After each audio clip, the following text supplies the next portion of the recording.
اللهم إني أسألك علما نافعا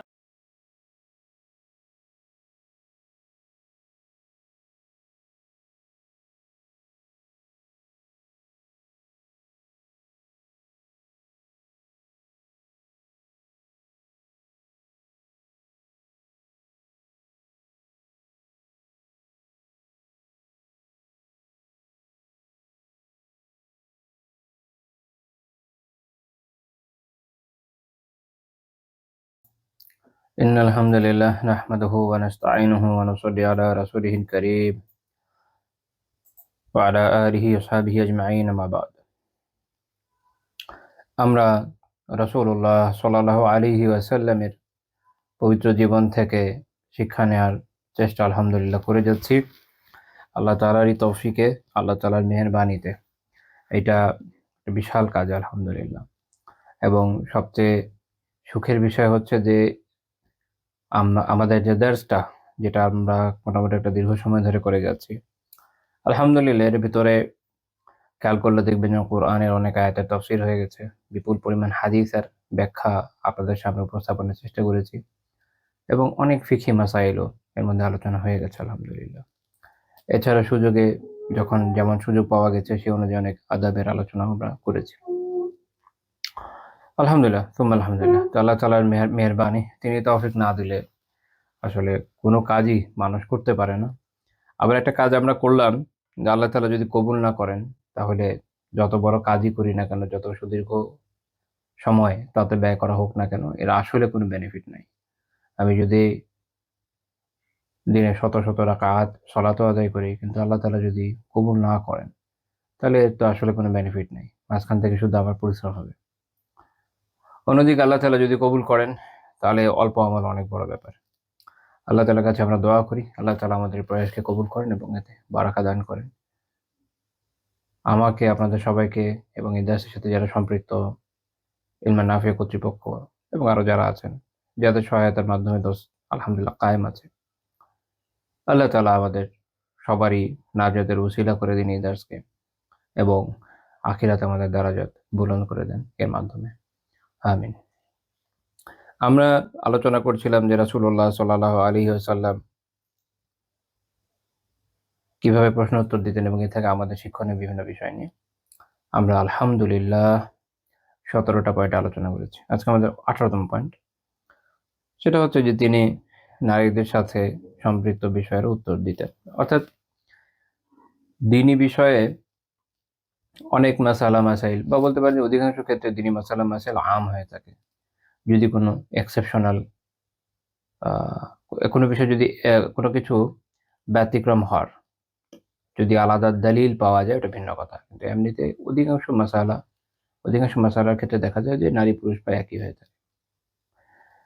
তো যেসব জায়গাতে ভিন্নতার জায়গা রয়েছে, ওগুলো আলাদা করে দেওয়া হয় আয়াতের মাধ্যমে, হাদিসের মাধ্যমে, বা সাহাবীদের সময় থেকে ভিন্নতা আছে, এভাবে বিভিন্নভাবে বোঝা যায়। আর কিছু বিষয় আছে যেগুলো খাসভাবে নারীদের সাথে সম্পৃক্ত, ওটা পুরুষদের সাথে সম্পৃক্ত নয়। আমরা ওই ধরনের বিষয় নিয়ে কথা বলছি। দেখা গিয়েছে যে নারীদের সাথে সম্পৃক্ত অনেক বিষয় আছে, তাদের বিভিন্ন নিজস্ব মাসালা আছে। যেমন হায়েজ নিফাসের মাসালা আছে এবং আরো অন্যান্য বেশ কিছু মাসালা আছে, এগুলো তাদের নিজস্ব, খাসভাবে তাদের সাথে সম্পৃক্ত।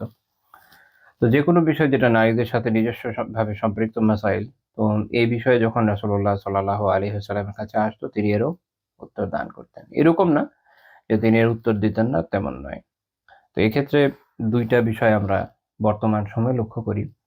এক দলের মধ্যে আছে একদমই ছাড়াছাড়ি। আগে এরা সংখ্যায় বেশি হলেও এখন সংখ্যায় অনেক কমে গেছে। সেটা হচ্ছে যে আ এই ধরনের বিষয়ে সরাসরি যদি কখনো তারা জিজ্ঞাসিত হন, উত্তর দিতে সংকোচ বোধ করেন। সংকোচ বোধ করাটা ভালো। হায়া থাকা উচিত। তবে এটা একটা লিমিট আছে, যেটা হাদিস থেকে আমরা দেখব ইনশাআল্লাহ তাআলা। আর যেটা আগে একটু কম ছিল কিন্তু এখন অনেক বেশি হয়ে গেছে, সেটা হচ্ছে যে একদমই ছাড়াছাড়ি। অর্থাৎ উত্তর তো দিচ্ছে, সেটার কোনো লিমিট রাখা হচ্ছে না। অর্থাৎ সেখানে হায়ার কোনো লেশমাত্র থাকছে না। এই ২ টার মধ্যে সমন্বয় জরুরি। আল্লাহ রাসূলের সুন্নাহ থেকে আমরা এটা ইনশাআল্লাহ তাআলা শিখব। যে যারা বিভিন্ন ক্ষেত্রে প্রশ্ন উত্তর দেন, সাধারণত আমাদের দেশে বা আমাদের পারিপার্শ্বিকতায় এর মাঝে সাধারণত পুরুষরাই আলেম হয়। নারীদের মধ্যে যদিও আলেমা ডিগ্রি দিচ্ছে, অনেক ইনস্টিটিউশন তৈরি হয়েছে, এখন বিপুল পরিমাণ গ্র্যাজুয়েট আছে, বাট এটা জরুরি না যে তাদেরকে ভিডিওতে আসতে হবে, দার্স নিতে হবে অনলাইনে, এরকম জরুরি না, বা টিভিতে উত্তর দিতে হবে সেটাও জরুরি না, কিন্তু ইলমি কাজটা আসা দরকার তাদের থেকে। এত এত গ্র্যাজুয়েট তৈরি হচ্ছে, ইলমি কাজ আসা দরকার না? সিরাতের উপন্যাস না, ওটা কোন ইলমি কাজ না? হয়তো কবি গোলাম মোস্তফাও লিখেছেন বড়সড় উপন্যাস, উপন্যাস না মানে সাহিত্যিক ধাঁচের সিরাত, সেটার কথা আমি বলছি না। ইলমি কাজ আসা দরকার, যারা ইলম অর্জন করছেন তাদের থেকে ইলমি কাজ আসা দরকার। তো ইলমি কাজ অনেকভাবে হয়। যারা পুরুষ তারা আলহামদুলিল্লাহ মসজিদ ইমামতি করেন, খেতাবাত করেন, ওয়াজ করেন। যারা তারপর হচ্ছে তারা দাওয়াতের কাজ করেন, তারা জেলেও যান, এগুলো দিনই কাজই। তারপরে আরো অনেক ধরনের কাজ তারা করে যাচ্ছে, তারা কিতাবাদি লিখছেন। তো নারীদের ক্ষেত্রে তো তাদের যে পারিবারিক দায়িত্ব এটা সবচেয়ে গুরুত্বপূর্ণ, বাট আলহামদুলিল্লাহ যখন ইলম অর্জন হচ্ছে কিছু ইলমি কাজও থাকা দরকার। তার মধ্যে হতে পারে যে নারীদের মাঝে দার্স তাদরিস করা, এটা খুব গুরুত্বপূর্ণ একটা কাজ। ঘরোয়া মজলিসের ভিতর নারীদের মাঝে ওয়াজ করা, এটাও একটা গুরুত্বপূর্ণ কাজ। আরেকটা বিষয় হতে পারে ইলমি কাজ গুরুত্বপূর্ণ, বা ইলমি কাজ বলতে লেখনী কাজ গুরুত্বপূর্ণ, বিভিন্ন মাসালা মাসাইল নিয়ে গবেষণামূলক কাজ। আমরা আলহামদুলিল্লাহ আরবের আলেমদের মধ্যে, আলেমাদের মধ্যে অনেক দেখি চমৎকার চমৎকার সব কাজ। খুব চমৎকার থিসিস পাওয়া যায়। দেন তাদের মাস্টার্স থিসিস, যারা পিএইচডি করছেন তাদের পিএইচডি থিসিস গুলো অনেক অনেক অনেক মানসম্মত। আমি বেশ কিছু পড়েছি, উপকৃত হয়েছে আলহামদুলিল্লাহ। তো এমন হওয়া দরকার, দুঃখজনক হচ্ছে এরকম নাই আর কি। তো যাই হোক, তো যদি ওনারা সংখ্যায় বেশি হতেন, ওইভাবে হইতেন যেটার মাধ্যমে সবাই উপকৃত হয়, নারীর আর কি ব্যাপকভাবে, তাহলে হয়তো পুরুষদের অনেক ক্ষেত্রে প্রয়োজনীয়তা কমে আসতো। আর যেহেতু প্রয়োজনীয়তাটা কমে নাই ওই হিসাবে বলছি, এই কারণে কমে না যে ইলমি কাজগুলো কম, ওটা আমরা তেমন দৃশ্যমান দেখি না। সংখ্যায় তো আলহামদুলিল্লাহ গ্রাজুয়েট অনেক হচ্ছেন, মানে পরিসংখ্যানের দৃষ্টিতে আমরা অনেক দেখি, বাট ইফেক্টটা ওইভাবে সমাজে মনে হয় পড়ে ওঠে নাই। যাই হোক, তো এটা তো একটা দায়িত্ব, এটা যাদের দায়িত্ব তাদের উচিত এই দায়িত্ব পালন করা। পাকিস্তানের একজন আলেম মারা গেছেন, আল্লাহ তাআলা তার প্রতি রহম করেন, আমিন। তো ওনার একটা লেখনে আজকে পড়ছিলাম, মূলত এটা বক্তৃতা, কিন্তু ওটা আর কি গ্রন্থবদ্ধ হয়েছে। ওখানে উনি একটা মহিলা মাদ্রাসাতে দাওরা হাদিসের সমাপনী বক্তব্যে এই চমৎকার কথাটা বলেছেন যে আপনাদের কাজ হচ্ছে, মানে পরে পারিবারিক কাজ তো করবেনই, পাশাপাশি এই নারী পরিমণ্ডলের মধ্যে উল্লেখযোগ্য দিনী কাজ করা, ইলমের যে নূর এটা ছড়িয়ে দেয়। খুব সুন্দর বলেছেন। আচ্ছা, তো কাজী পুরুষদের কাছে প্রশ্ন আসে, পুরুষ আলিম যারা, তালেব ইলম যারা, তাদের কাছে প্রশ্ন আসে, এবং তারা যারা ছাড়াছাড়ি করেন তারা মাশাআল্লাহ আলিয়াযুবিল্লাহ, তারা একদম সীমা পরিসীমার কোনো কিছু না রেখে যেভাবে মন চায় সেভাবে উত্তর দেওয়া শুরু করে। এই ইনডেপথ উত্তর দেওয়ার চেষ্টা করে। এটা হওয়া উচিত না। কারণ পুরুষের মধ্যে আহ তার তো ফিতরাত আছে নিজস্ব। আল্লাহ তাআলা যে বৈশিষ্ট্যের উপর তাকে তৈরি করেছে, সে তো কামশূন্য নয়। তো সে উত্তর দিতে গিয়ে পরে সেখানে যদি সীমা লঙ্ঘন করে, যেটা তার মাঝে এমন কোনো অনুভূতি তৈরি করে যেটা শরীরের সাথে যায় না, যেটা হয়তো নাজায়েজ, তখন এটা তো ভালো বিষয় হবে না। তো এই জন্য সীমা রক্ষা করে সুন্নাহর সাথে সাদুর্যপূর্ণভাবে উত্তর দেওয়া জরুরি। তো আমরা এরকম কিছু উত্তর দেখি ইনশাআল্লাহ তাআলা। সহিহ মুসলিমের ৩১৪ নম্বর হাদিস, এটা সহিহ বুখারীতেও আছে। এখানে একটু ব্যাপক, একটু বিস্তারিত আছে। আয়েশা রাদিয়াল্লাহু তাআলা আনহা থেকে বর্ণিত যে আন্না ইমরাআতান ক্বালাত লিরাসূলিল্লাহি সাল্লাল্লাহু আলাইহি ওয়াসাল্লাম হাল তাগতাসিলুল মারআতু ইযা ইহতামারাত।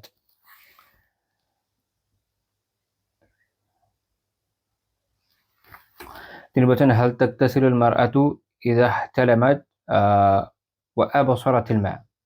কোন নারীর যদি ইহতিলাম হয়, মানে স্বপ্নদোষ হয়, তো এবং সে যদি ওঠার পরে পানি দেখে, অর্থাৎ চিহ্নটা দেখে কাপড়ের মধ্যে, স্বাভাবিকভাবে পুরুষদেরই স্বপ্নদোষটা বেশি হয়, এবং পুরুষদের পিউবার্টির নিদর্শনই হচ্ছে এটা, নারীদের হয় হাইজ। তো এটা হলো স্বাভাবিক কেস। সেক্ষেত্রে এক তো হচ্ছে যে সে নিজেই জানে যে সে স্বপ্ন দেখেছে, উঠে এসে এটার চিহ্ন দেখেছে, তখন তার জন্য গোসলটা ফরজ হয়। আরেকটা হতে পারে যে সে স্বপ্নে কিছু দেখে কিন্তু উঠে চিহ্ন দেখেছে, তখনও তার জন্য গোসল ফরজ হয়, কারণ মানুষ অনেক সময় স্বপ্নের কথা ভুলে যায়।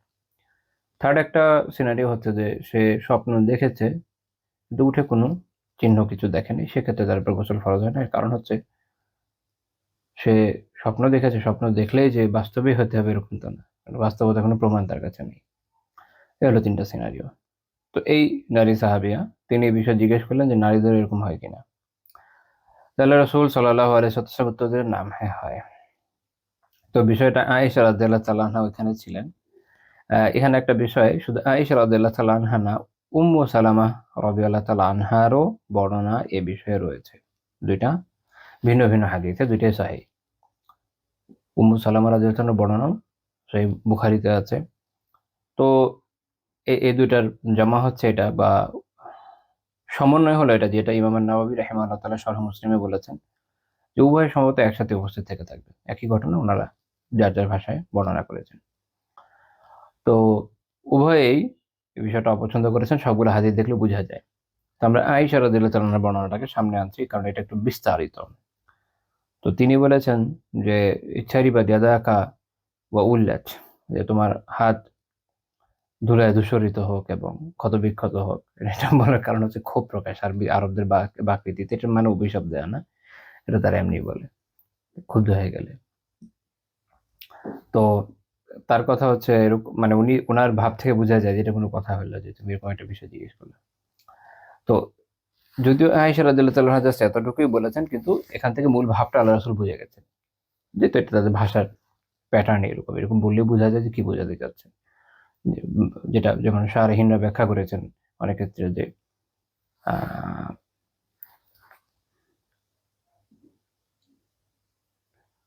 আহ, নারীদের যে নারীদের ব্যাপারে হয়তো তাদের সম্মান নষ্ট হয়ে গেল এরকম কথার মাধ্যমে, এটা হচ্ছে আহ, তার একটা চিন্তা। কিন্তু আসলে বিষয়টা এরকম না, কারণ মূল কথা হচ্ছে যে যেটা সত্য, যেটা সঠিক, সেটা বর্ণনায় কোনো দোষ নেই এবং তার মধ্যে বরং কল্যাণ থাকে।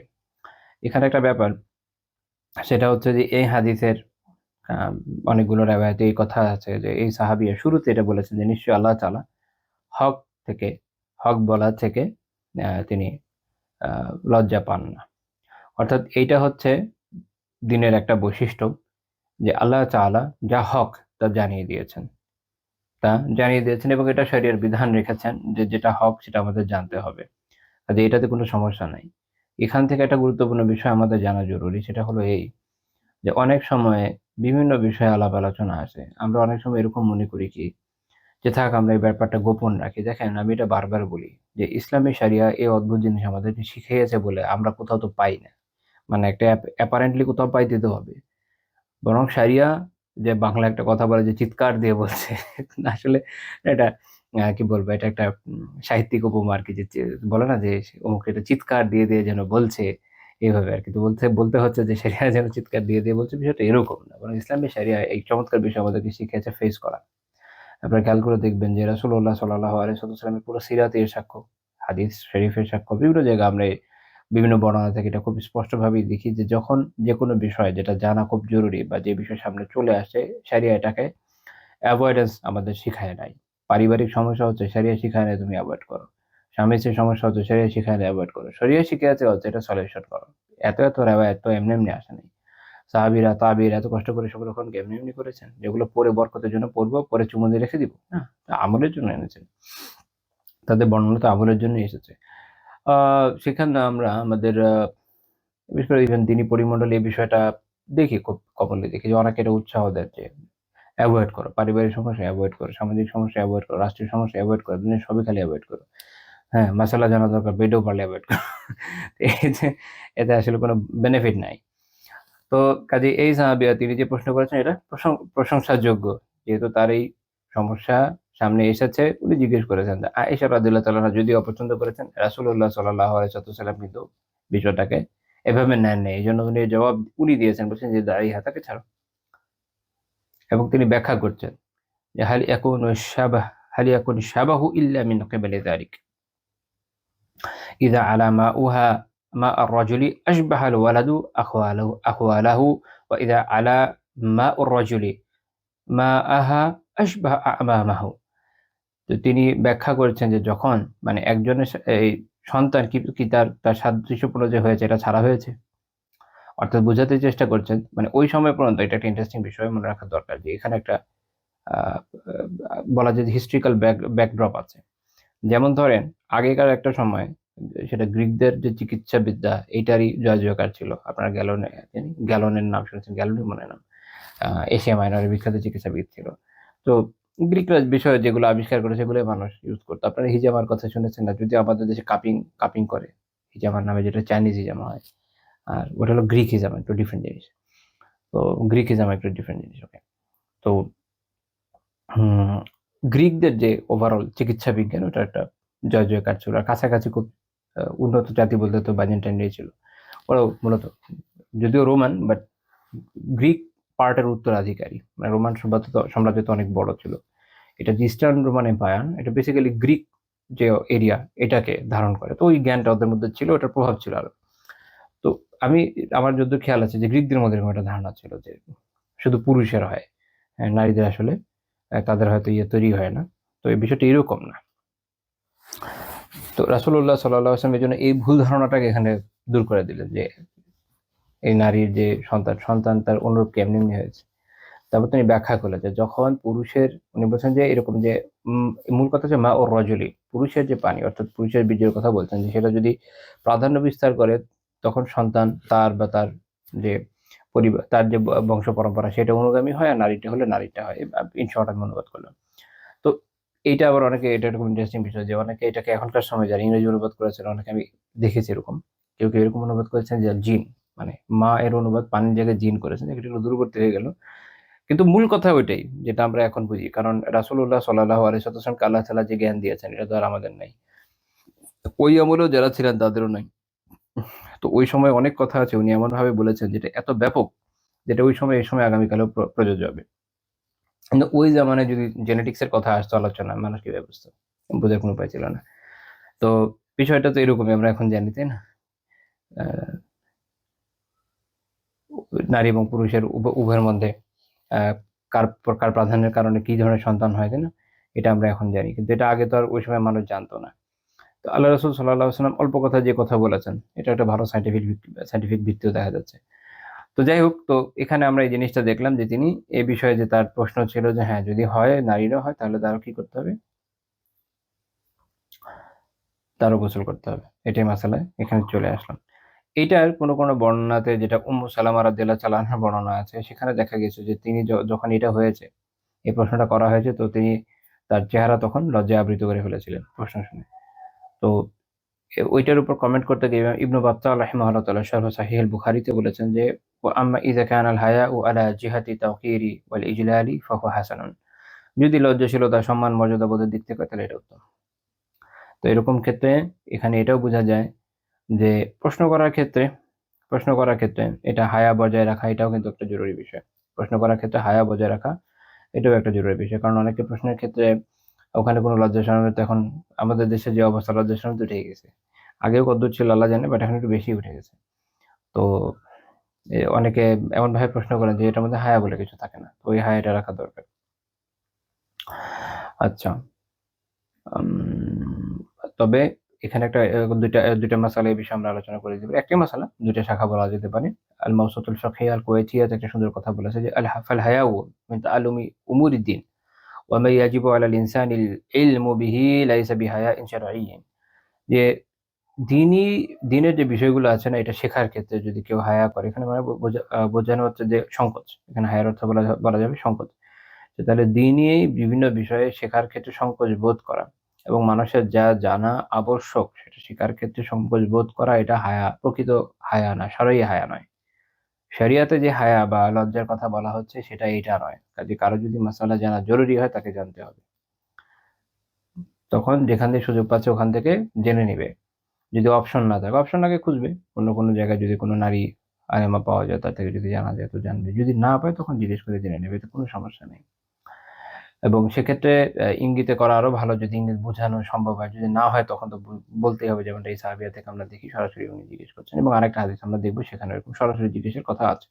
কাজে সরাসরি জিজ্ঞেসের কোনো সমস্যা নাই, যদি ইঙ্গিতে বোঝানো যায় ভালো, যদি ইঙ্গিতে বোঝানো না যায় সরাসরি প্রশ্নের কোনো সমস্যা নেই, স্টেপ বাই স্টেপ।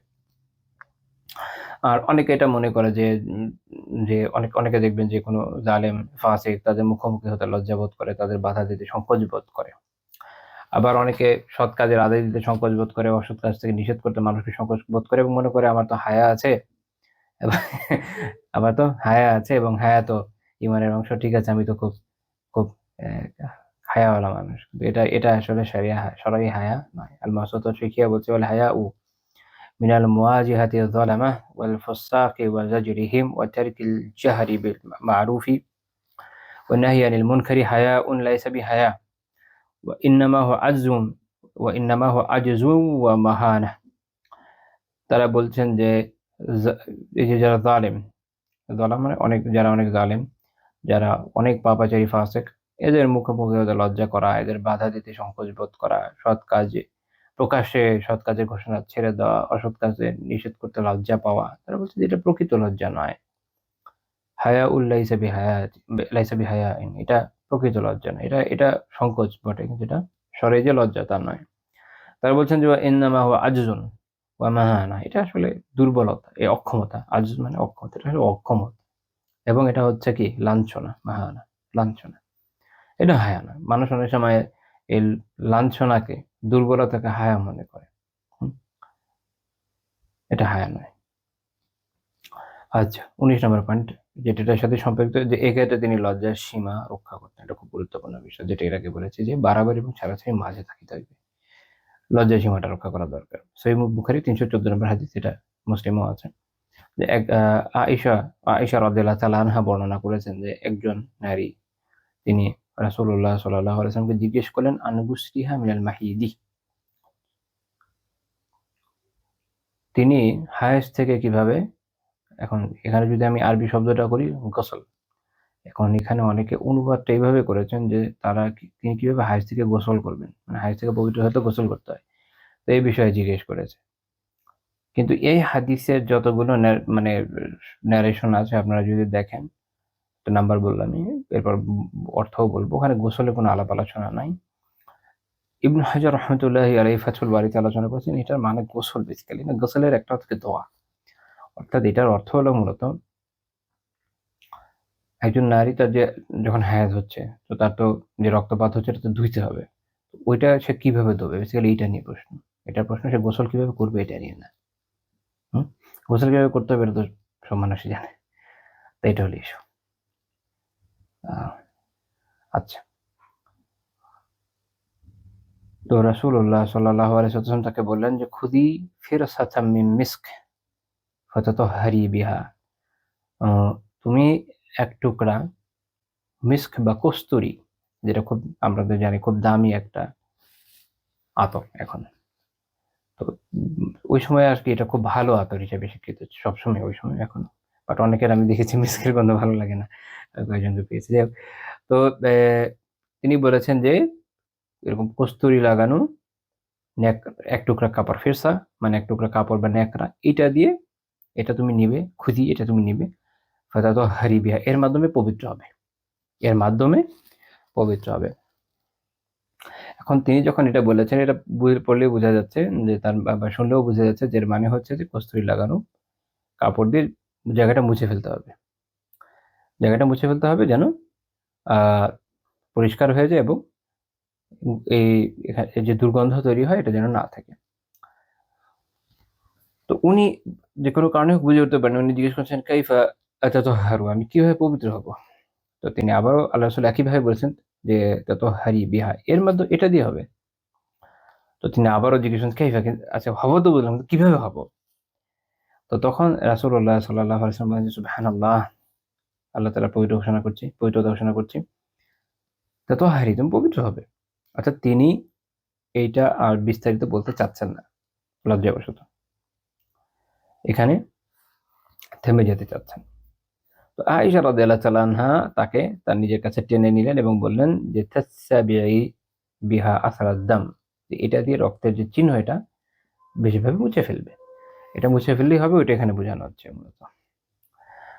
অর্থাৎ তার যে লজ্জাস্থানে যেখানে যেখানে ব্লাড লেগে থাকে, এটাকে ভালো মতো জায়গাটুকু মুছে ফেলতে হবে। এই তো এখানে আমরা অনেকগুলো শিক্ষা এই এক হাদিস থেকে অর্জন করতে পারি। মুহাদ্দিসিনরা এটা নিয়ে আলোচনা যখন করেছেন, অনেক শিক্ষার কথা উল্লেখ করেছেন, আমি সব তো আলোচনা আনতে পারবো না, চেষ্টা করবো 11টার মতো শিক্ষাকে সামনে আনতে। আচ্ছা, এক হচ্ছে এইটা যে হায়েজ এবং নিফাস হলে তখন লজ্জাস্থান, এক তো হচ্ছে যে পানি দিয়ে ধুয়ে যদি আচ্ছা, পানি দিয়ে ধুয়ে তারপর হচ্ছে এইভাবে কোনো কাপড়ে সুগন্ধি লাগিয়ে ওই স্থানটাকে মুছে ফেলতে হবে। এইটা হানাফি, শাফাই এবং হাম্বলি আলেমরা এটাকে সুন্নাহ বলেছেন, যেহেতু হাদিসে সরাসরি বলা আছে। তাহলে সুন্নাহ সব ক্ষেত্রে এরকম হয় না যে আল্লাহ রসুলকে কোনো বিষয় নিজেরই আমল করতে হবে, অনেক ক্ষেত্রে খুব এমফাসাইজ দেওয়া হয়, যেমন নারীদের ক্ষেত্রে যে খাস মাসালা, ওখানেও দেখবেন অনেক জায়গায় বলা হচ্ছে এটা সুন্নাহ, এটা সুন্নাহ। এর মানে এটা যে তিনি এটা খুব এমফাসাইজ দিয়েছেন যে এটা করতে হবে। তো এক্ষেত্রে যদি অনেক আলিম যেটা বলেছেন যে যদি এমনও হয় যে এরপরে পানিও পেলো না কেউ, তো অন্তত এই কাপড় দিয়ে যে মুছে ফেলছে এটা তার জন্য পরিষ্কার হওয়ার জন্য যথেষ্ট হবে। কিন্তু গোসলের মশলা না, গোসলের মশলা আলাদা। আচ্ছা, তো এটার বেনিফিট হচ্ছে কি, জায়গাটা পরিষ্কার থাকবে এবং সুগন্ধি থাকবে, কারণ মানুষের এই সময় শরীরে দুর্গন্ধ তৈরি হয়। তো এটা যেন না হয় সেটার জন্য এই উদ্যোগ। তো যদি এমন হয় যে মিস্ক পেলো না, মিস্কটা ফরজ না, তো সেক্ষেত্রে যে কোনো সুগন্ধি ব্যবহার করা যেতে পারে। 2 নম্বর যে শিক্ষা আমরা এখানে পেলাম সেটা হচ্ছে কোনো বিষয়ে বিস্ময় প্রকাশ করার জন্য তাসবিহ পাঠ করার শরঈ বিধান, যেটা এখান থেকে আমরা পাচ্ছি। অর্থাৎ কেউ যখন বিস্মিত হবে তখন কি বলবে? সুবহানাল্লাহ। রাসূলুল্লাহ সাল্লাল্লাহু আলাইহি ওয়াসাল্লাম খুব বিস্মিত হয়েছেন। এটা এমন একটা বিষয়, তো বলা মাত্রই বুঝতে পারা উচিত, কিন্তু তিনি যে ওই সাহাবিয়া যে তিনি যে বুঝতে পারছেন না, এই জন্য রাসূলুল্লাহ সাল্লাল্লাহু আলাইহি ওয়াসাল্লাম সুবহানাল্লাহ বলে বিষয় প্রকাশ করেছেন। তো কাজে আমরা যখন বিস্মিত হব কি বলবো? সুবহানাল্লাহ। 3 নম্বর বিষয় হচ্ছে যে যে সকল বিষয় আওরাতের সাথে সম্পৃক্ত, মানুষের গোপন বিষয় হিসেবে পরিচিত, বা যে বিষয়গুলো গোপনীয়তার সাথে সম্পৃক্ত, এই সকল বিষয়ে এটাকে বলা হয় কিনায়া বা পরোক্ষ বা ইশারামূলক কথা ভাষা ব্যবহার করে উত্তর দেওয়া, এটা মুস্তাহাব, যেহেতু রাসূলুল্লাহ সাল্লাল্লাহু আলাইহি ওয়াসাল্লাম নিজে এটা করেছেন। এইটা আমরা কোরআনেও দেখি, সূরা বাকারা 223 নম্বর আয়াত দেখেন, নিসাউকুম হারসুল লাকুম ফাতু হারসাকুম আন্না শি'তুম। তোমাদের স্ত্রীরা হচ্ছে তোমাদের শস্য ক্ষেত্র, কাজে তোমরা তোমাদের শস্য ক্ষেত্রে যেভাবে ইচ্ছা গমন করতে পারো। অনেক বিস্তারিত মাসালা ছোট্ট একটু কথার মধ্যে, কারণ এখানে কোরআন সবচেয়ে সুন্দর ভাষা ব্যবহার করেছে ইশারার মাধ্যমে, মূল কথাটা হুবহু উল্লেখ করেনি, এটা আল্লাহ তাআলার শান নয়। এবং আমরা দেখি যে রাসূলুল্লাহ সাল্লাল্লাহু আলাইহি ওয়াসাল্লাম কম বেশি ভাবে ব্যবহার করেছেন। খুব বিশেষ কোনো জায়গাতে তখন তিনি হয়তো বিস্তারিত বলেছেন যেন মানুষ ভুল না বোঝে। তো এখান থেকে আমাদের শেখা উচিত যে আমরা যেন এই ধরনের উত্তর দেওয়ার ক্ষেত্রে যথাসম্ভব শালীনতা বজায় রাখি। আমরা জানি, কারণ আমরা এটা দেখি, জানি বলবো না, আমরা বলছি যেটা আমি দেখেছি অনেক ক্ষেত্রে, যে অনেকে এই কথা শুরুতে বলে এরকম যে আল্লাহ তাআলা তো হক বলার ক্ষেত্রে লজ্জা পান না।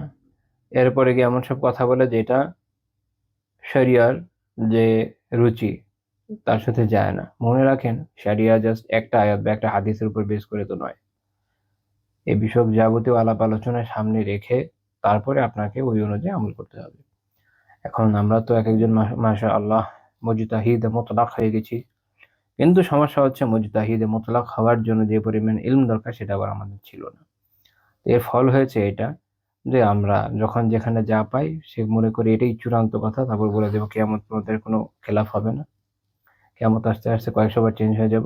এই হচ্ছে আমাদের বর্তমান অবস্থা। এটা সঠিক না, বরং আল্লাহ তাআলা যাদেরকে অনেক বেশি ইলম দিয়েছিলেন, যদি আমাদের ওই যোগ্যতা না থাকে এটা আমাদের মেনে নেওয়া উচিত যে আসলে ওই পর্যায়ে যোগ্যতাটা হয় নাই। তো তারা তাদের কিতাবাদিতে বিস্তারিত বিশ্লেষণ করে বিষয়গুলো যা আলোচনা করেছেন ওটা একটু পড়ে দেখা দরকার এবং সেটাকে সামনে রাখা উচিত।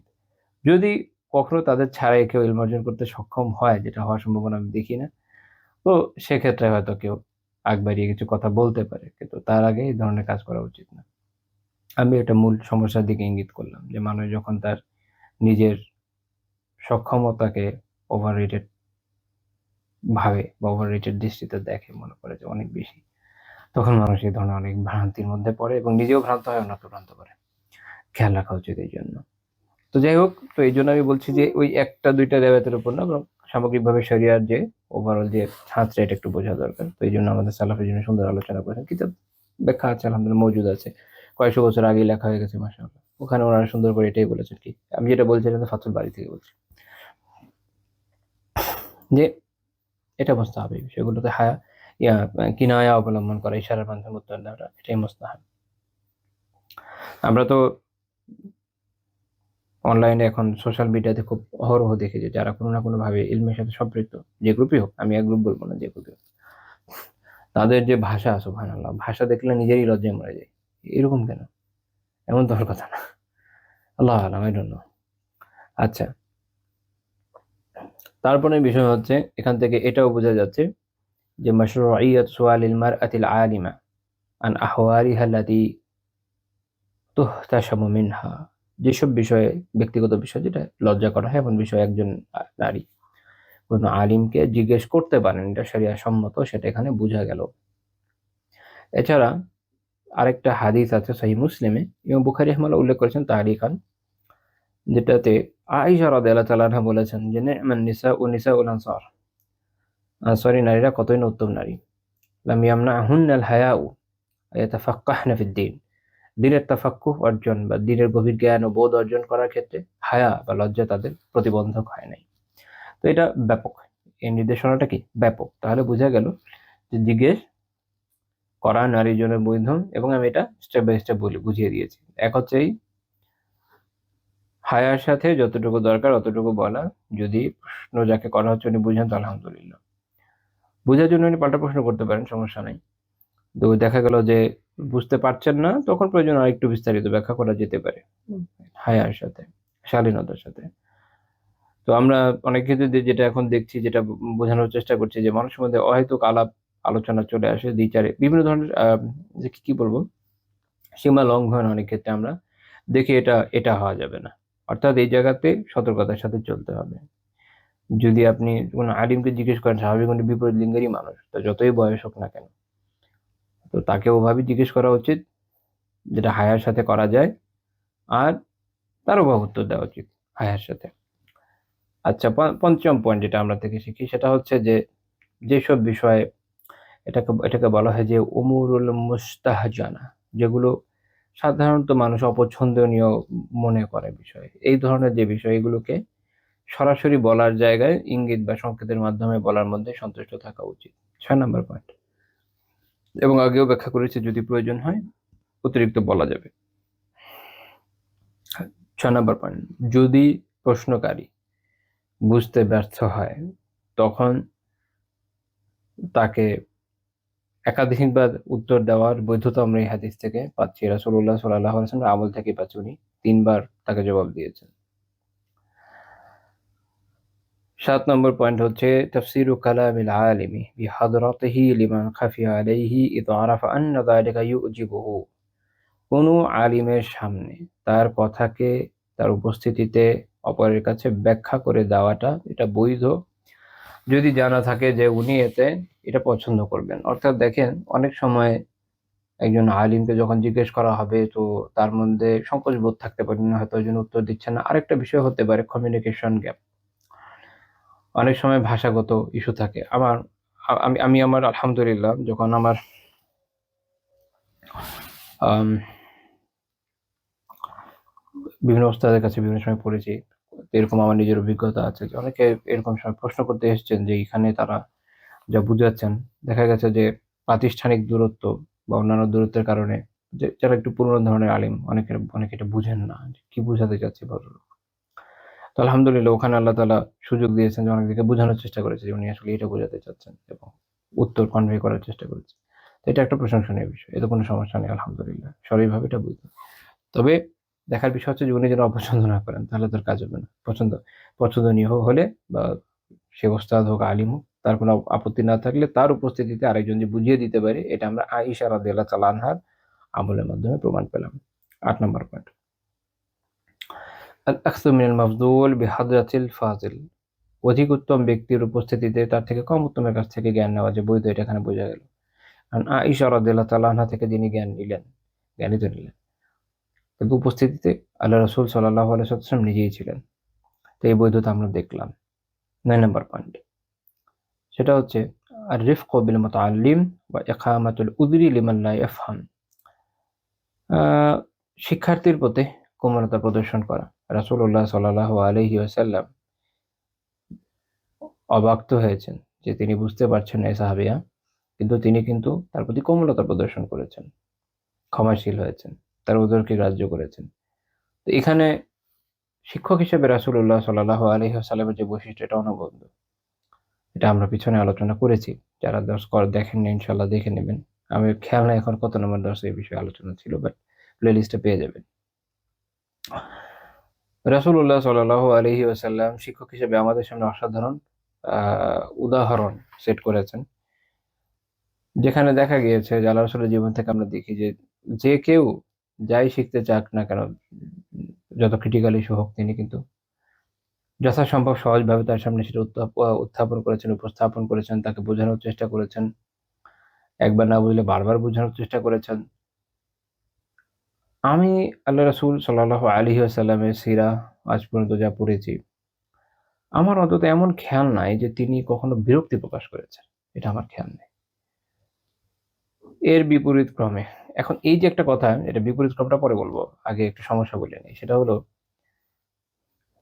আমাদের অনেক ভাইয়েরা যারা আছেন দেশের বাইরে পড়তে যান, তারা কুফফারদের কাছে যখন পড়েন, খুব বড় বড় ইনস্টিটিউশনে, বড় বড় ইউনিভার্সিটি গুলোতে, বিশেষ করে ইউএসএ তে যখন তারা আইভি লিগের ইউনিভার্সিটি গুলোতে পড়েন বা অন্যান্য ভালো জায়গায় পড়েন, তো আমাদের এখানকার শিক্ষক কুল যারা, তাদের সাথে তারা একটা কমন পার্থক্যের কথা উল্লেখ করেন, যে তারা কতটা সদয়, কতটা সহানুভূতির সাথে ছাত্রছাত্রীদেরকে পড়ায়, তাদের সমস্যাগুলোকে দেখে, তাদের পাশে দাঁড়ায়।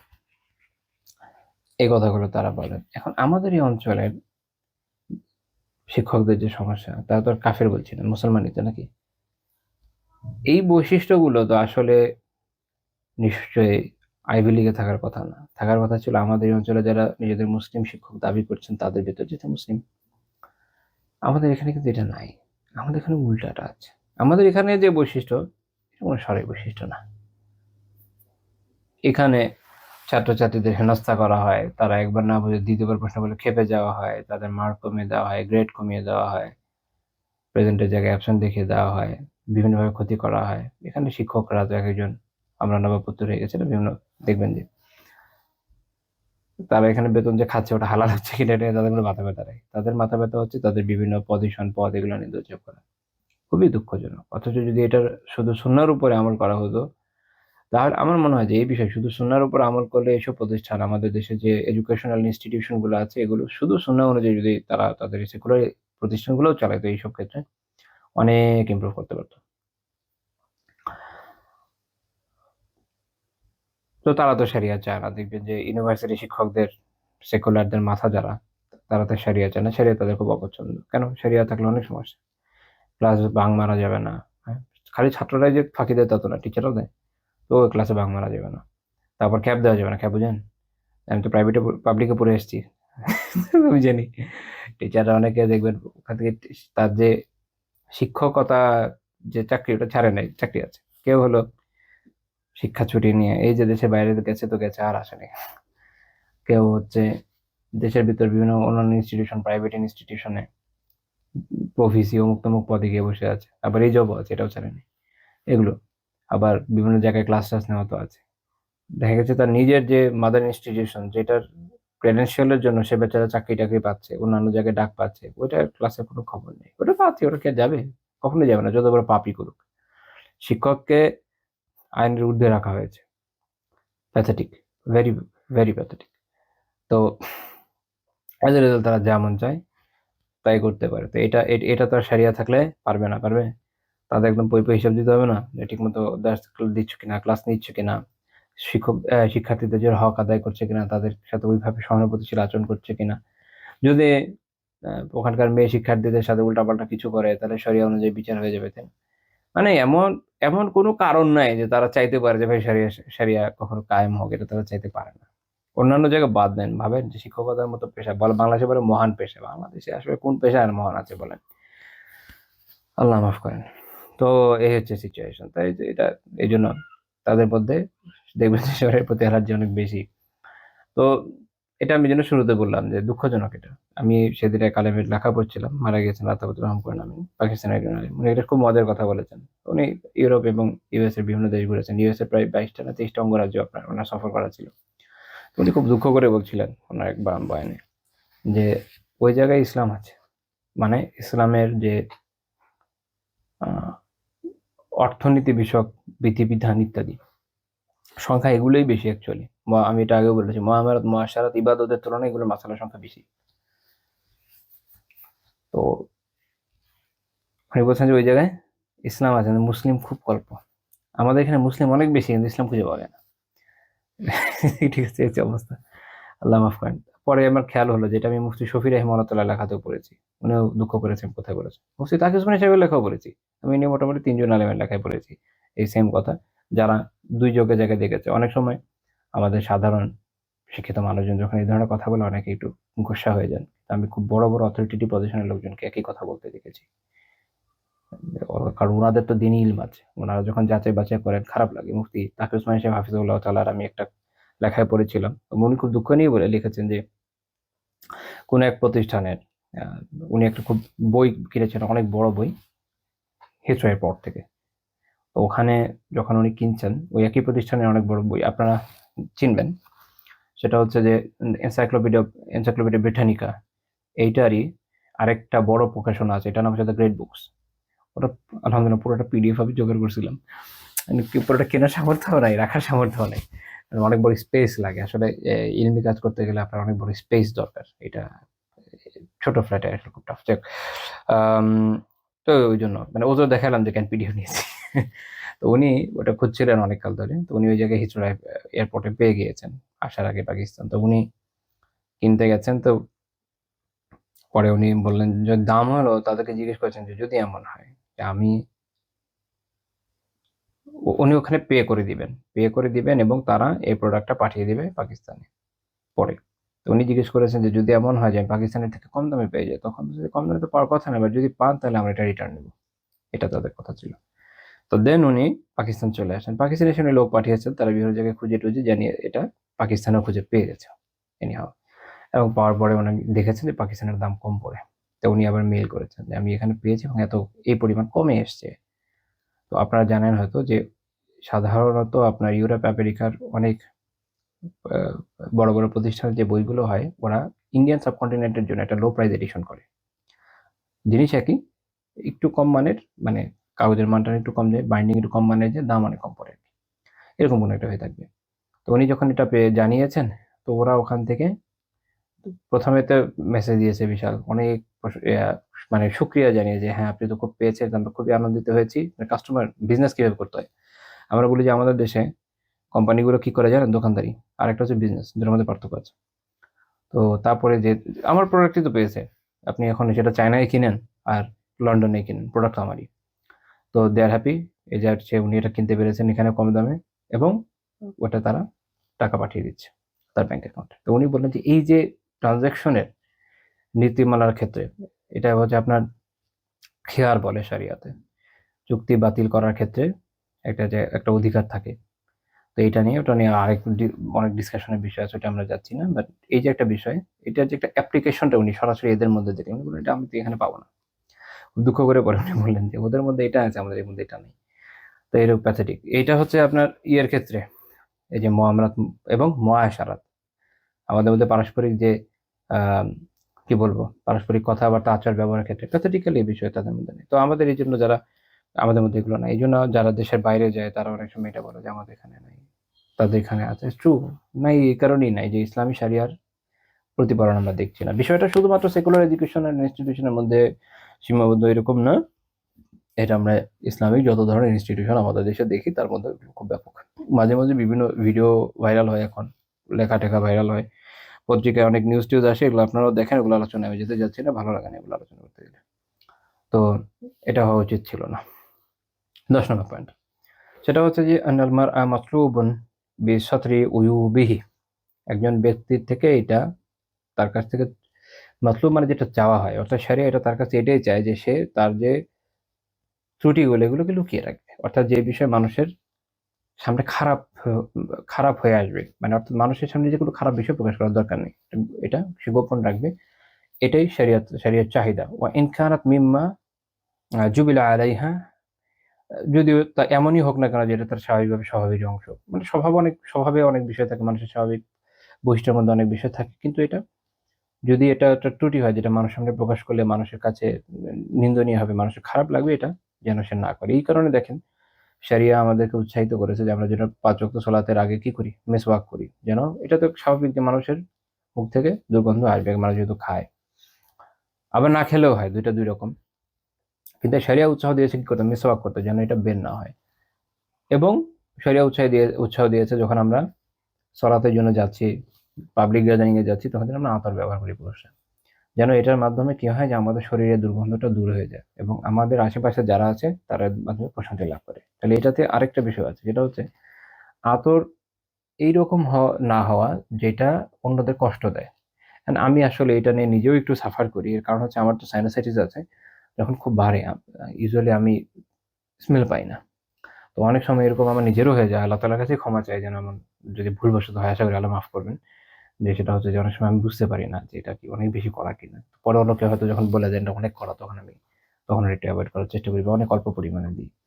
কিন্তু যার নাক ঠিক আছে আলহামদুলিল্লাহ, তার উচিত হচ্ছে এমন ধরনের আতর ব্যবহার না করা যেটা অন্যদের কষ্ট দেয়, কারণ আতরের উদ্দেশ্য মানুষকে কষ্ট দেওয়া না, প্রশান্তি অর্জন করা।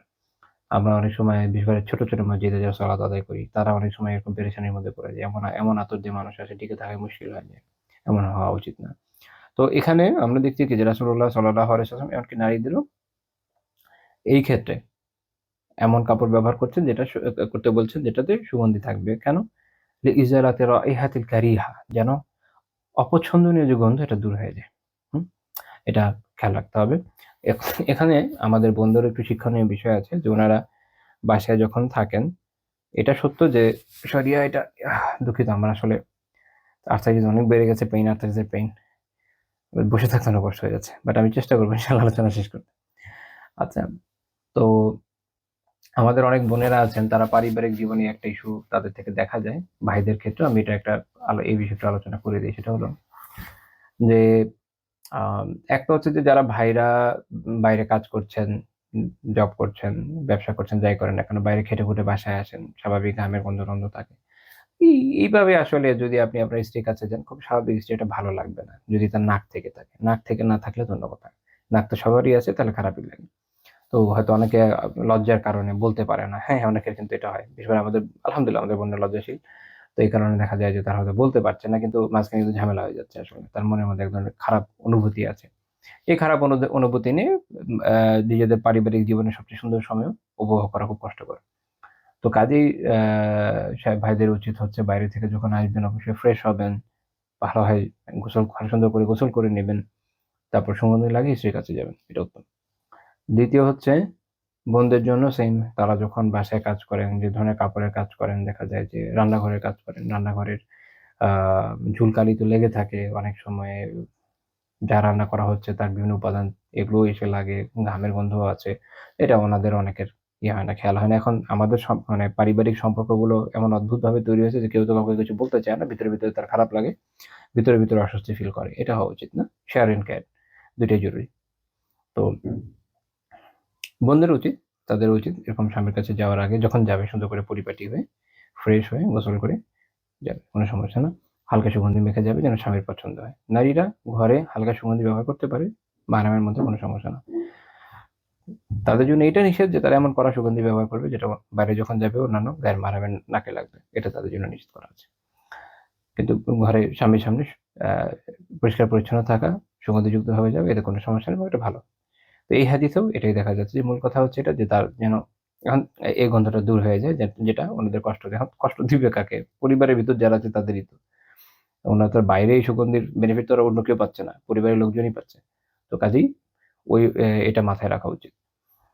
এখানে আমরা আরেকটা বিষয় ১১ নম্বর পয়েন্ট হিসেবে পাচ্ছি যে রাসূলুল্লাহ সাল্লাল্লাহু আলাইহি ওয়াসাল্লামের সুন্দর আখলাক এবং তার যে আ সহনশীলতা এবং তার যে লজ্জা, সুবহানাল্লাহ। এটা এই হাদিস থেকে দেখা যায়। তো সূরা আল কালামের ৪ নম্বর আয়াত, ওয়া ইন্নাকা লাআলা খুলুকিন আযীম, যে নিশ্চয়ই আপনি কিসে আছেন? মহত্তম আখলাকের মাঝে আছেন। সুবহানাল্লাহ। তো আমরা তো দেখেন এতগুলো দর্শ আমরা করেছি, প্রায় 100 মনে হয় হয়ে যাচ্ছে, আর কয়েকটা বাকি থাকতে পারে। আল্লাহু আকবার। এই দীর্ঘ সময় আমরা কিন্তু এই জিনিসটা বারবার দেখেছি। কি কি দেখেছি, যে রাসূলুল্লাহ সাল্লাল্লাহু আলাইহি ওয়াসাল্লামের যে আখলাক, অত্যন্ত সুন্দর আখলাক। আমি যখনই আল্লাহ রাসূল সাল্লাল্লাহু আলাইহি ওয়াসাল্লামের সিরাত পড়ি, তার আখলাক পড়ি, আমার এই কথাটা বারবারই মনে পড়ে, যেটা শিবলী নুমানী রাহিমাহুল্লাহ তাআলা বলেছেন যে ইসলামের সবচেয়ে বড় বড় দলিল হচ্ছে আল্লাহ রাসূল সাল্লাল্লাহু আলাইহি ওয়াসাল্লামের আখলাক।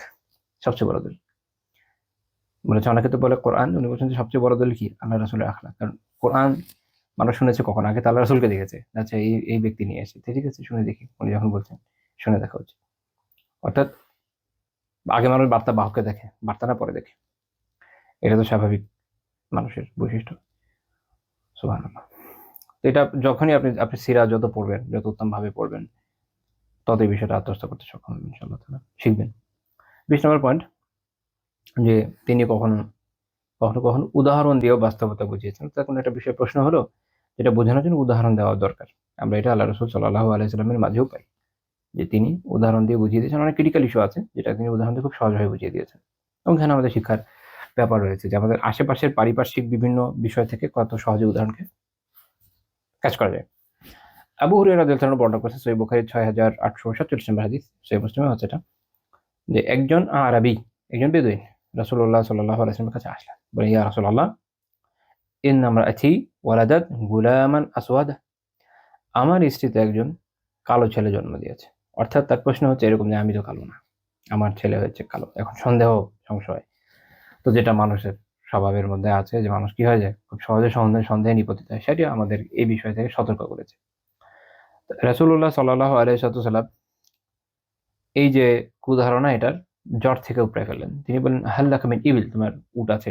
এখন বেদুইনদের বোঝানোর জন্য কমন দৃষ্টান্ত হচ্ছে উট, কারণ এরা উট খুব ভালো বোঝে, নিজেদের থেকেও ভালো বোঝে। তো তিনি বললেন যে হ্যাঁ, আমার তো উট আছে। আল্লাহ রাসূল জিজ্ঞেস করলেন যে মা আলওয়ানুহা, এদের রং কি, মানে যত উট আছে এদের রং কি? তো ওই সাহাবী বললেন যে হুমরুন, এগুলো লাল রঙের। আল্লাহ রাসূল সাল্লাল্লাহু আলাইহি ওয়াসাল্লাম জিজ্ঞেস করলেন ফিহা মিন আওরাক, এর মধ্যে ছাই রঙের কোনো উট আছে? কারণ তিনি জানতেন, যেহেতু তিনিও আরব, উটের পালে সব উটে যে রং হোক না কেন, কোনো কয়েকটা উট থাকবে একটু ডিফারেন্ট কালারের। তো এই সাহাবী বললেন যে হ্যাঁ, একটা তো আছে। এখানে বোঝা গেল যে আপনি যেখানে দাওয়া করবেন সেখানকার পারিপার্শ্বিকতা বোঝা কত জরুরি। এটা সত্য যে আমি নিজেও কম বুঝি, কিন্তু এটা বোঝা আসলে খুব দরকার। কারণ আপনি যত ভালো বুঝবেন, তত ভালোভাবে নিজের দাওয়াকে মানুষের কাছে ছড়িয়ে দিতে পারবেন। আপনি যদি সমাজ ও পারিপার্শ্বিকতা নাই বুঝেন, তাহলে উদাহরণে দিবেন, মানে নিজেই বুঝবেন কি আর উদাহরণে দিবেন কি, তাই না? এটা বোঝা দরকার। বুকিশ বুকিশ নলেজ দিয়ে থিওরি ডেভেলপ করা যায় ভাই, কিন্তু মাঠ পর্যায়ে দেওয়া হয় না। এই যে বলা হয় যে উম মানব জ্ঞাত সব মানুষের যে সভ্যতার যে জ্ঞাত ইতিহাস, এর মধ্যে দুইটা বিপ্লবকে বলে, এগুলো হচ্ছে পারফেক্টলি বিপ্লব হয়েছে হয়েছে এটা বলা হয়। একটা হচ্ছে কি ফরাসি বিপ্লব, একটা হচ্ছে কি বলশেভিক বলশেভিক বিপ্লব। ডক্টর ইসরার আহমদ সাহেব রাহিমাহুল্লাহ তাআলা, উনি ওনার কিতাবে এটাকে খণ্ডন করেছেন। ওনার কথা হচ্ছে যে একমাত্র রাসূলুল্লাহ সাল্লাল্লাহু আলাইহি ওয়াসাল্লামের যে বিপ্লব, এটা অ্যাকচুয়াল বিপ্লব, বাকি কোনগুলো আসলে পারফেক্টলি বিপ্লব হয়নি, বিভিন্ন প্যারামিটারে। ওনার ব্যাখ্যাটা সুন্দর, করে দিতে পারেন কখনো। আচ্ছা যাই হোক, আমরা অন্য পয়েন্টে আসি, মূল পয়েন্টে যাই। তো দেখেন, বলশেভিক বিপ্লব তো লেনিনের নেতৃত্ব হয়েছে। এখন কার্ল মার্কস তো থিওরি দিয়েছে, কিন্তু কার্ল মার্কস কিন্তু বিপ্লব ঘটাতে পারেনি। থিওরি দিয়েছে, তাত্ত্বিক ছিলেন, কিন্তু উনি কিন্তু প্রায়োগিক দুনিয়াতে অ্যাপ্লাই করতে পারেন নাই। এগুলো হচ্ছে বুকি জ্ঞানের সীমাবদ্ধতা। কিন্তু লেনিন জানতেন যে কিভাবে এটাকে প্রায়োগিক দুনিয়াতে অ্যাপ্লাই করতে হয়, যতটুকু চেঞ্জ করা দরকার করে অ্যাপ্লাই করেছেন। তো এটা আমি জাস্ট উদাহরণের জন্য বুঝালাম যে রাসূলুল্লাহ সাল্লাল্লাহু আলাইহি ওয়াসাল্লামের বৈশিষ্ট্য হচ্ছে এক, যেহেতু উনি যে থিওরি নিয়েছেন তা আসমানি থিওরি, আল্লাহ তাআলার দান, সুবহানাল্লাহ, এতে কোনো ভুল নাই। দ্বিতীয় হচ্ছে যে আল্লাহ তাআলা ওনাকে এমন ভাবেই বানিয়েছেন যে উনি এটা প্রায়োগিকতাও জানতেন, আলহামদুলিল্লাহ পারফেক্টলি প্রয়োগ করেছেন। এই হিসাবেও দুনিয়াতে আসলে মানে যদি কেউ বলে যে বিপ্লবী তাত্ত্বিক, ওনার পর্যায়ে কেউ নেই। আচ্ছা যাই হোক, ওগুলো তো আসলে সেকুলার পরিভাষা, আমাদের এখন কোনো জরুরত নেই বলার জন্য, বলা প্রশংসা করতে গিয়ে বলা আর কি। আচ্ছা, তো রাসূলুল্লাহ সাল্লাল্লাহু আলাইহি ওয়াসাল্লাম যখন জানলেন যে তারও এরকম একটা ছায়া রঙা উট আছে, কি বলেন যে আন্না খানা যালিকা, এটা হতে গেল। তো ওই সাহাবী বলছেন যে ওরাহু ইরকান নাজা, হতে পারে যে তার ধারণা হচ্ছে যে এটা কোনো আগে যে উট, এটা এটা যে শিরা বা বংশমূল, সেখান থেকে হয়তো টেনে এনেছে। অর্থাৎ তার কথা হচ্ছে মানে বংশ পরম্পরায় এসে থাকবে। রাসূলুল্লাহ সাল্লাল্লাহু আলাইহি ওয়াসাল্লাম কি বলেন যে লাআল্লা ইবনাকা হাযা নাশাউ ইরকুন, তাহলে হয়তো তোমার এই ছেলেকেও কোনো শিরা টেনে এনেছে, বংশগত টেনে এনেছে। তো এখন এটা একটা চমৎকার বিষয় যে দেখেন আমরা এখন জানি যে আমাদের যে ফিজিক্যাল অ্যাপিয়ারেন্স, এটা আসলে মিক্স অফ জিনস, অনেকগুলো জিন মিলে হয়, যেটা আমাদের ফোর ফাদারদের থেকে আসে। বাবা মা তো আছে, উত্তর উপরে পুরুষ থেকেও আসে। ফর এক্সাম্পল আমার আমার চেহারা আমার বাবার সাথে অনেক এক্সাম্পল করে, আলহামদুলিল্লাহ। দেখলে যে কেউ বলতে পারবে আমি আমার বাবার ছেলে। আমার বাবার চেহারা আমার দাদির সাথে অনেক এক্সাম্পল করে, দাদার সাথে না, দাদির সাথে অনেক বেশি মিল। ইন্টারেস্টিং না? আমার যে মেয়ে হয়েছে ও দেখতে হচ্ছে আমার বাবার মতো হয়েছে, মাশাআল্লাহ। তো এই হিসাবে আমরা প্রায় এই আমার দাদি, আমার বাবা, আমি, আমার মেয়ে, আমরা বলতে গেলে আলহামদুলিল্লাহ প্রায় একই রকম দেখতে। এটা একটা ইন্টারেস্টিং বিষয়। তো এরকম আপনারা অনেক দেখবেন, এক ফ্যামিলির অনেকে কার মতো হয় দেখতে। তো কেউ যদি এরকম হয়, আমার দাদিকে এখন দেখলে আসলে অনেক বয়স হয়ে গেছে, তো অনেক বয়স হয়ে গেছে, একদম চামড়া কুচকে টুচকে গিয়েছে, অত ভালো মতো হয়তো বোঝাও যাবে না, বাট তার যদি ছবি কেউ দেখে এবং আমার মেয়েকে দেখে মনে মনে করবে যে আমার দাদির মতো হয়েছে। তো এটাই জেনেটিক্স, এভাবে তো কাজ করে। তো রাসূলুল্লাহ সাল্লাল্লাহু আলাইহি ওয়াসাল্লাম এই বিষয়টা ক্লিয়ার করে দিলেন যে বিষয়টা এরকম না যে তোমার সন্তান তোমার মতোই বা তোমার স্ত্রীর মতোই হুবহু হইতে হবে, এটা জরুরি না। তোমার পূর্বপুরুষদের থেকেও তো কারোর মতো হতে পারে, তাদের তো তোমার কাছে ছবি নেই, তো এটা পসিবল। তো তাতে ওই সাহাবীর কি হলো, সংশয় দূর হয়ে গেল এবং উনি উত্তর দিলেন দৃশ্যমান জগৎ থেকে, যেন সহজে এটা তিনি বুঝতে পারেন। আল্লামা তাহির বিন আশুর রাহিমাহুল্লাহ তাআলা, শেখুল ইসলাম বলেন, শেখুল ইসলাম তাহির বিন আশুর, তিনি ছিলেন অনেক বড় আলিম, ছিলেন মালিকি ফিকহের, ওখানকার শেখুল ইসলাম ছিলেন। এটা একটা পদ আর কি, রাষ্ট্রীয় পদ। যাক, ওনার একটা কিতাব আছে মাকাসিদ শরিয়াতুল ইসলামিয়া, ওখানে উনি বলছেন যে মিন সিফাতি শরিয়া রাফু খাতিল ইতিবারাত বিল আওহাম। শরীয়তের একটা বৈশিষ্ট্য হচ্ছে এটা যে মানুষের বিবেচনা বোধের সাথে যে ধারণা বশত বিভিন্ন ভ্রান্তি মিশে যায়, এটাকে দূর করে দেয়। এটা শরীয়তের একটা বৈশিষ্ট্য। আমরা যখন তাওহীদ নিয়ে আলোচনা করি, সেখান থেকে এটা শুরু, তারপর গ্র্যাজুয়ালি অন্যান্য বিষয়। তাই এই হাদিসকে উনি দালিল হিসেবে উল্লেখ করেছেন ওনার কিতাবে, এবং আমরা এটা বুঝি এই হাদিস থেকে, তাই না? যে এই যে একটা ভ্রান্তি, এটা দূর করে দিলেন ওই সময় থেকে। তো আলহামদুলিল্লাহ, যাদের মধ্যে ইলম আছে তারা তো সবসময় জানে যে বিষয়টা এভাবে কাজ করে। কুসংস্কারের কারণে অনেক সময় মানুষ ভিন্ন চিন্তা করে, এবং দেখা যায় যে বাবা মার মতো না হওয়ার কারণে আগে এরকম হয়তো মানুষের মধ্যে যে স্ত্রীর ব্যাপারে অনেক উল্টাপাল্টা মানুষ চিন্তা করতো, যেটা সঠিকভাবে কিনা বুঝো না। দলিল থাকতে হবে কোনো বিষয়ে। আমরা এর আগে আলোচনা করেছি যে কোনো কিছু অ্যাকিউজ করতে হলে তো দলিল একদম ঠোস সাবুত থাকা লাগবে, তাছাড়া হবে না। না তো নিজে সারাই আইন যদি থাকে, তাহলে যে এইরকম অপবাদ দিচ্ছে সে নিজে সাধারণ মুখে পড়বে। এবং এতে এভাবে শরিয়া আসলে কি করে, মানুষের যে মানসিকতা তাকে নিরাপদ রাখে, তার বিবেক বোধকে নিরাপদ রাখে, অন্তরকে প্রশান্ত রাখে। শরিয়া এইভাবে বিষয়গুলোকে সেফ করে, আলহামদুলিল্লাহ। এই হাদিসের আরেকটা জিনিসও আমরা এখান থেকে তাহলে বললাম কি, কুধারণা থেকে বাঁচার শিক্ষা। 4 নম্বর একটা বিষয় আলিম উল্লেখ করেছেন এই হাদিস থেকে, যেটা হচ্ছে কিয়াসের প্রমাণ। কিয়াস কি, আগে একটু বোঝা দরকার। অনেকে আবার কিয়াসের কথা বলে বুঝে না। কিয়াসের একটা সুন্দর সংজ্ঞা দিয়েছেন আব্দুল আলী মোহাম্মদ বিন নিজামুদ্দিন আল লাখনবী আল আনসারী রাহিমাহুল্লাহ তাআলা ফাওয়াতিহুর রাহমুতে, এটা কিতাব ফাওয়াতিহুর রাহমুত। কিয়াস হচ্ছে হুয়া ইলহাকু ফারইন বি আসলিন ফি হুকমি লিইশতিরাকিহিমা ফিল ইল্লাহ। শরিয়া হলো কোনো একটা শাখাকে এটার মূলের সাথে যুক্ত করা। কখন?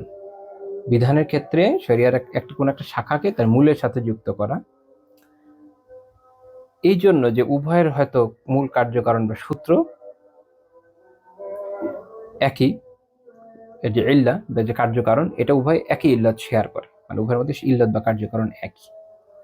যখন এমন হয় তখন মূলের সাথে একটা শাখা কেন যুক্ত করে।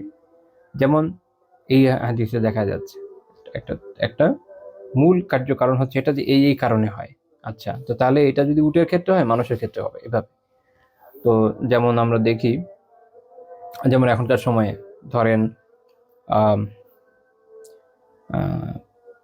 হাদিসে আসছে যে কুল্লু মুস্কির